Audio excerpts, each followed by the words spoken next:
नमस्ते एवरीवन। देखिए ये सनसेट है।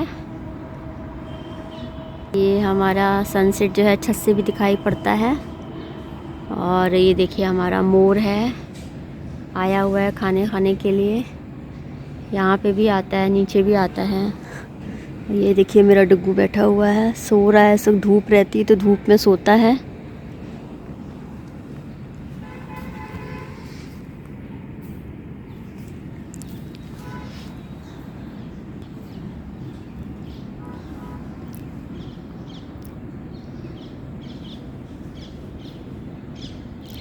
नमस्ते एवरीवन। तो आज का टॉपिक है दान पुण्य। यूज़ुअली कहा जाता है कि जब भी आप दान करिए तो किसी को बताइए नहीं, लेकिन यूज़ुअली मैं जो भी पूजा करती हूँ, जो भी फेस्टिवल है, जो भी ओकेजन्स है, उस पर जो भी कुछ करती हूँ तो मैं अपने यूट्यूब वीडियोस पे शेयर करती हूँ।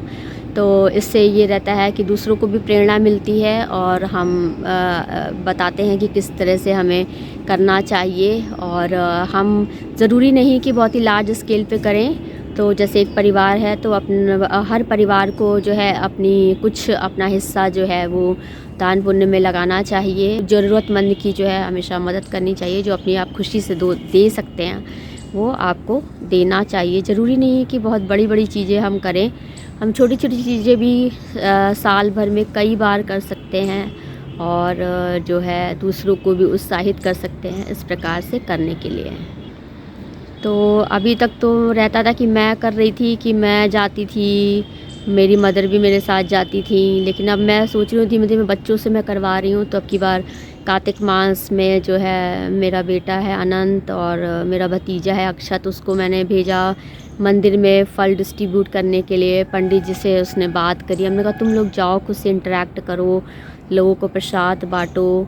तो इससे बच्चों में भी जो है थोड़ा थोड़ा सा, इसी को कहते हैं ना बीज बोना कहते हैं। बच्चे थोड़ा सा भी सीखेंगे तो धीमे धीमे उनके अंदर भी आएगा। ऐसे तो हम तो जाते ही हैं, बड़े तो जाते ही हैं, लेकिन बच्चे कैसे सीखेंगे? जब हम जाएं तो बच्चे भी साथ में जाएं। लेकिन क्या होता है कि जब बड़े भी जा रहे हैं तो बच्चे जो है अपने आप से नहीं कर पाते हैं। तो उनको यदि आप फ्रीडम दें खुद से करने की तो वो दे विल थिंक कि हाउ टू डू दैट, कैसे करना है कैसे नहीं करना है। ऐसे क्या होता है दूसरे जैसे बता देते हैं वैसे वो कर लेते हैं।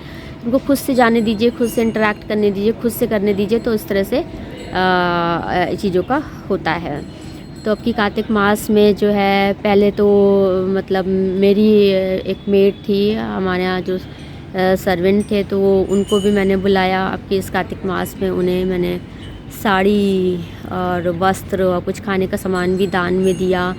और मैंने पंडित जी को भी बुलाया था और उनको भी मैंने दान में फल है, वस्त्र है, ये सारी चीज़ें दी। तो पीहन, पिकॉक, ये सारे इतने सारे आते हैं यहाँ पे।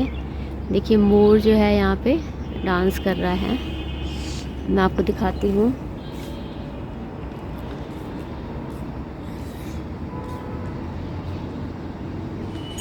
ये देखिए मोर है, ये यहाँ पे ये लोग आते हैं।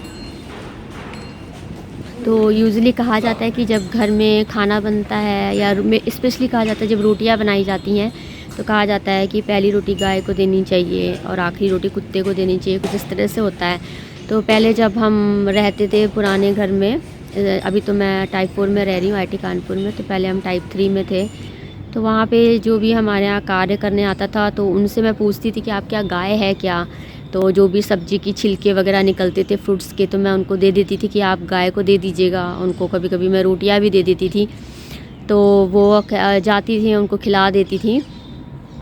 तो अभी इस वक्त भी जो है मैं क्या करती हूँ कि सब्ज़ी के जो छिलके हैं, साग है, मटर के छिलके हैं, जाड़े में तो देखिए कितना सारा ग्रीनरी रहता है, सब्ज़ी के छिलके कितने सारे निकलते, तो वो सब जो है मैं अपने बैकयार्ड के पीछे डाल देती। तो वहाँ पे गाय आती है, वो खा लेती है। कभी कभी मैं रोटी तो मुझे खिलाने का मौका नहीं मिलता क्योंकि वो किस वक्त आती है मुझे कुछ आइडिया नहीं लगता है, तो मैं दे देती हूँ। लेकिन आजकल डुग्गू मेरे साथ है, ये देखिए डुग्गू मेरा सो रहा है। देखिए सो रहा है, धूप में सोता रहता है आजकल। जब मैं आती हूँ तो ये यहाँ बैठा रहता है। और जो है आजकल मैं डुग्गू को खिला देती हूँ रोटियाँ।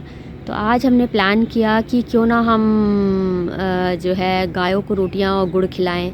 तो अर्पित के बारे में मैंने आपको बताया ही था। तो अर्पित अपने दोस्तों के साथ जो है उसने सब कुछ किया है कार्य। तो मैंने उन लोगों से कहा कि रोटियां तुम लोग बना लेना। तो विजय है, उसने रोटियां बनाई हैं, और अर्पित और उसके दोस्त ने जो है वो वहाँ पे एस्कॉन गए हैं, वहाँ पे उन्होंने गायों को रोटियां और गुड़ खिलाया है। और मुझे आज बहुत अंदर से बहुत अच्छा लग रहा है, क्योंकि मैं बहुत दिन से सोच रही थी गायों को कुछ खिलाऊं। लास्ट टाइम तो हमने उनको सब्जियां खिलाई थी, बट इस बार मैंने उनको रोटियां और गुड़ खिलाया है, तो मुझे काफ़ी अंदर से संतोष महसूस हो रहा है। और आगे आने वाले समय में भी मैं निरंतर जो है ये गौ सेवा करती रहूँगी कि कुछ ना कुछ जो है मैं उनको खाद्य पदार्थ जो है उनके लिए पहुंचाती रहूँगी। तो मैं अर्पित का धन्यवाद करती हूँ, साथ में विजय का भी धन्यवाद करती हूँ, और अर्पित के दोस्त का भी धन्यवाद करती हूँ। ये तीनों बच्चों ने जो है बहुत अच्छा कार्य किया है, उनको ढेर सारा आशीर्वाद। Thank you everyone. नमस्ते एवरीवन।